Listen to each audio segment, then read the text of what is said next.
Hello students, welcome to government commerce college BCom part first EAFM paper first business economics व्यावसायिक अर्थशास्त्र। Chapter मांग विश्लेषण। Topic मांग की लोच में भिन्नता के कारण मांग की लोच को प्रभावित करने वाले तत्व या घटक। अब हमें इसमें देखना है कि मांग की जो लोच होती है उसे कौन कौन से तत्व या घटक हैं जो प्रभावित कर सकते हैं। तो मांग की लोच को प्रभावित करने वाले विभिन्न घटकों के क्लासिफिकेशन अभी हम करेंगे। मांग की लोच पर कई तत्वों या घटकों का प्रभाव पड़ता है। इसमें से कुछ तत्वों के कारण तो मांग की लोच अधिक हो जाती है और कुछ के कारण कम भी हो जाती है। तो ये तत्व इस प्रकार से हैं, जैसे नंबर 1 आता है वस्तु की प्रकृति, नेचर ऑफ कमोडिटी। किसी वस्तु की प्रकृति मांग की लोच को अत्यधिक प्रभावित करती है। कुछ वस्तुएं अनिवार्य नेसेसरीज होती हैं, जैसे नमक, अनाज, दवाइयाँ, केरोसिन, ऑक्सीजन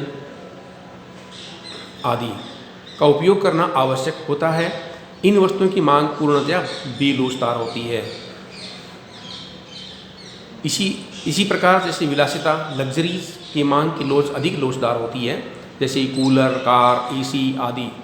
ये ऐसी वस्तुएं होती हैं जिनकी उपलब्धता या अनुपलब्धता से जीवन पर कोई प्रभाव नहीं पड़ता है। यदि इंसान को जिंदा रहना है तो अनिवार्य जीवन की अनिवार्य आवश्यकता की वस्तुओं को यूज करना ही होता है। और उसके अलावा जो वस्तुएं आती हैं वो लग्जरी वस्तुओं में आ जाती हैं, जैसे रहने के लिए हमारे पास बहुत बड़ा बंगला हो, सोने के लिए हमारे पास में बहुत बड़ा आलीशान शीशे का बेडरूम हो और अच्छा महंगे से महंगा बेड हो, चलने के लिए हमारे पास बहुत महंगी से महंगी गाड़ी हो विद AC। घर में रहने के लिए हमारे पास में बहुत बड़ा AC होना चाहिए। तो ये क्या है, ये लग्जरी आइटम होते हैं। पहनने के लिए हमारे पास में सोने के बहुत महंगे महंगे डायमंड के गहने हों, आभूषण हों। तो ये सब जो होती हैं ये लग्जरी विलासिता की वस्तुएं कहलाती हैं। तो विलासिता की वस्तुओं की मांग की लोच अधिक लोचदार होती है, जैसे कूलर, पंखा, AC आदि। इन वस्तुओं की मांग कीमतों में परिवर्तन होने पर मांग अत्यधिक प्रभावित होती है। आरामदायक वस्तुओं की मांग सामान्य लोचदार होती है तथा इनकी मांग लोच के इलास्टिसिटी 1 के बराबर होती है।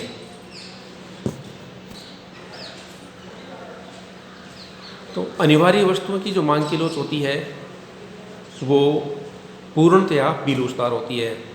आरामदायक वस्तुओं की मांग की लोच इकाई के बराबर होती है और विलासितापूर्ण वस्तुओं की मांग की लोच इकाई से अधिक होती है। नंबर 2 आता है वस्तु के विभिन्न उपयोग, वैरायटी ऑफ यूजेज। जिस वस्तु का अनेक रूप में उपयोग किया जाता है उसकी मांग भी उतनी ही अधिक लोचदार होती है। इस प्रकार की वस्तु की कीमत घटने पर अनेक प्रकार से प्रयोग में लाई जा सकती है, जबकि कीमत में वृद्धि होने पर उसको विशेष प्रकार से प्रयोग में लाई जा सकती है। जैसे बिजली की दर में वृद्धि हो जाए तो उपभोक्ता इन उपकरणों को चलाने में बिजली का उपयोग कम करेगा और केवल महत्वपूर्ण उपयोगों में ही प्रयोग में लेता है। जैसे आलू होता है, यदि आलू की कीमत बहुत अधिक हो जाती है तो उपभोक्ता उसे विशेष व्यंजनों में ही प्रयोग करेगा। यदि आलू की कीमत सबसे कम हो जाए तो उपभोक्ता उसे विभिन्न प्रकार के व्यंजन बनाने के प्रयोग में लेता है, सुखा के रख लेता है, चिप्स बना लेता है, कुरकुरे बना लेता है, साथ में इसकी नमकीन बना लेता है और खाने में भी काम ले लेता है। इसके साथ साथ काट करके अपने पशुओं को भी खिलाने लग जाता है। और जैसे वस्तु की कीमत अधिक मात्रा में हो जाती है तो उसको सब कुछ छोड़ करके सिर्फ अच्छे व्यंजन को बनाने के लिए और खाने पीने के लिए प्रयोग में लेता है, अन्यथा वो किसी प्रकार से उसको प्रयोग में ले सकता है।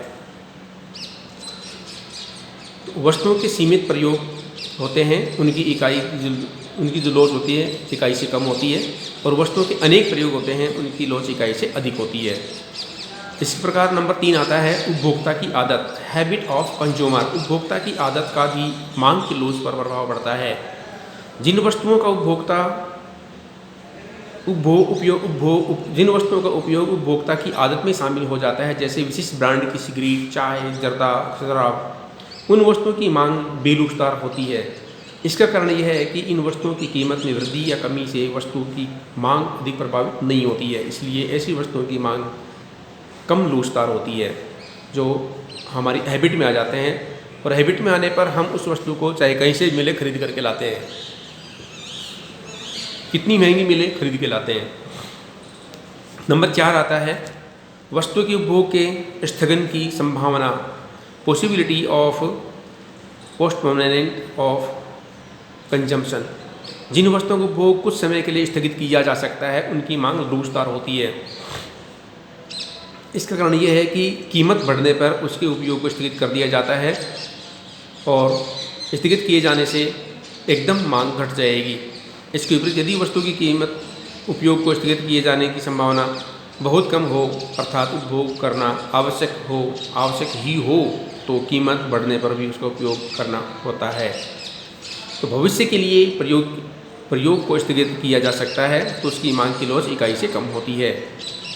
स्थगित नहीं किया जा सकता है, स्थगित किया जा सकता है वो इकाई से अधिक होती है। स्थगित नहीं किया जा सकता हो उसको इकाई से कम लॉजदार कहते हैं। नंबर 5 आता है समय तत्व, टाइम फैक्टर। समय तत्व अर्थात अवधि भी मांग की लॉज को प्रभावित करती है। अल्पकाल में वस्तु की मांग बेलौटदार होती है क्योंकि इस समय वस्तुओं की पूर्ति न बढ़ाई जा सकती है न घटाई जा सकती है।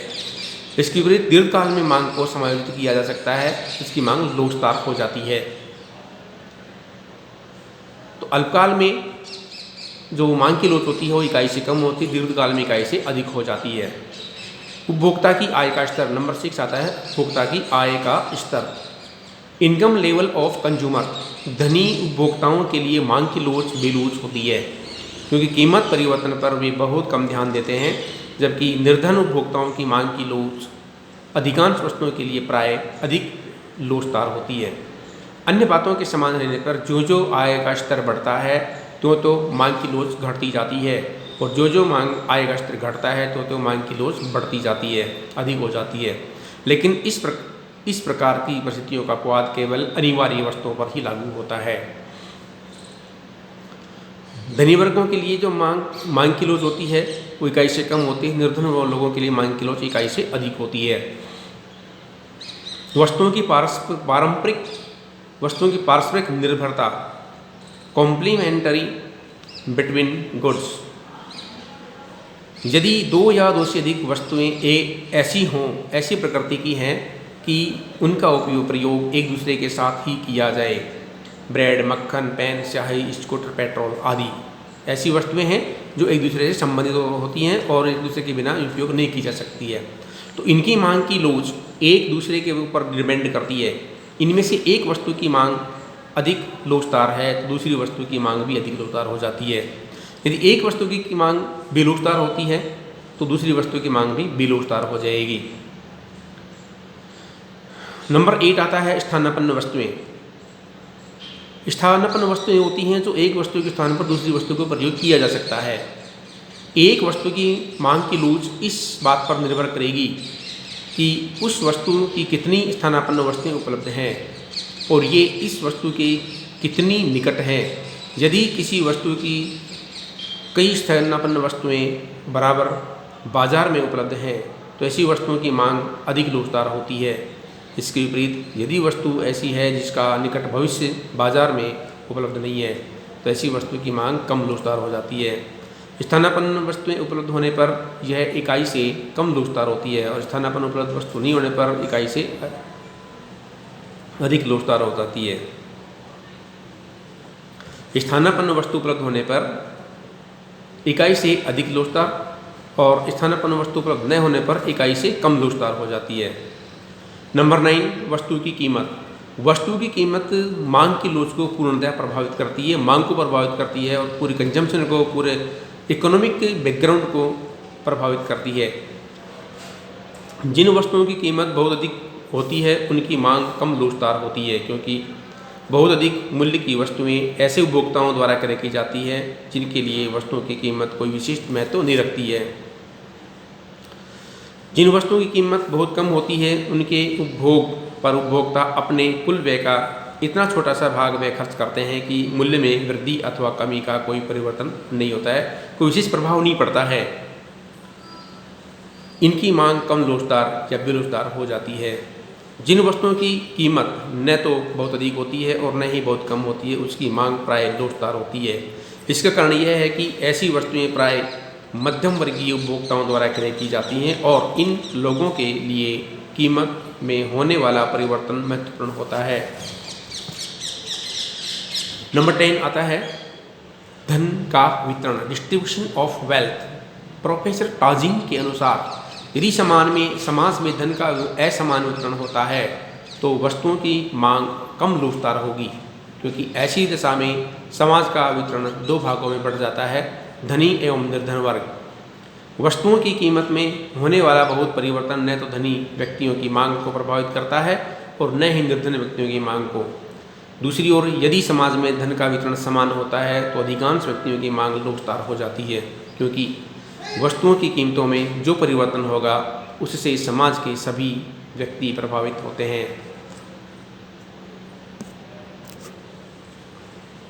इस प्रकार यदि धन का समान वितरण होता है तो इकाई से ही कम लोचदार होती है लोच, और यदि समान का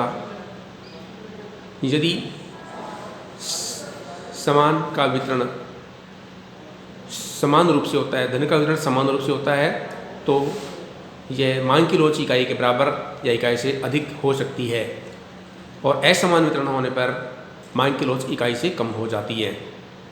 उसके बाद नेक्स्ट टॉपिक आता है 11, उपभोग पर नियंत्रण, कंट्रोल ऑन कंजम्पशन। जिन वस्तुओं के उपभोग को नियंत्रित किया जाता है एवं जिनकी उपलब्धि स्वतंत्र नहीं होती है उनकी मांग बेरोजगार होती है। इसके लिए विपरीत नियंत्रण न होने या उनकी समाप्ति पर मांग लोचदार होती है। नंबर 12 आता है व्यय की मात्रा, अमाउंट ऑफ एक्सपेंडिचर। वस्तु के उपभोग पर एक उपभोक्ता अपनी आय का कुल कितना भाग व्यय करता है, इसका भी मांग की लोच पर महत्वपूर्ण प्रभाव पड़ता है। यदि वस्तु के उपभोग पर उपभोक्ता की कुल आय का काफ़ी बड़ा भाग व्यय किया जा रहा है तो ऐसी वस्तु की मांग अधिक लोचदार होगी। इसके विपरीत यदि वस्तु के उपभोग पर उसकी कुल आय का छोटा सा भाग व्यय किया जा रहा है तो ऐसी वस्तु की मांग कम लोचदार होती है। तो आय का बड़ा भाग इकाई से अधिक लोचदार और आय का बहुत छोटा भाग इकाई से कम लोचदार। तो ये कुछ तत्व थे जिनकी वजह से आय की मांग की जो लोच होती है वो प्रभावित होती है। तो यदि क्वेश्चन एग्जाम में आ जाता है कौन कौन तत्व हैं, तो ये सारे के सारे तत्व हमें क्लासीफाई करने हैं कि मांग की लोच को प्रभावित कैसे करते हैं। धन्यवाद।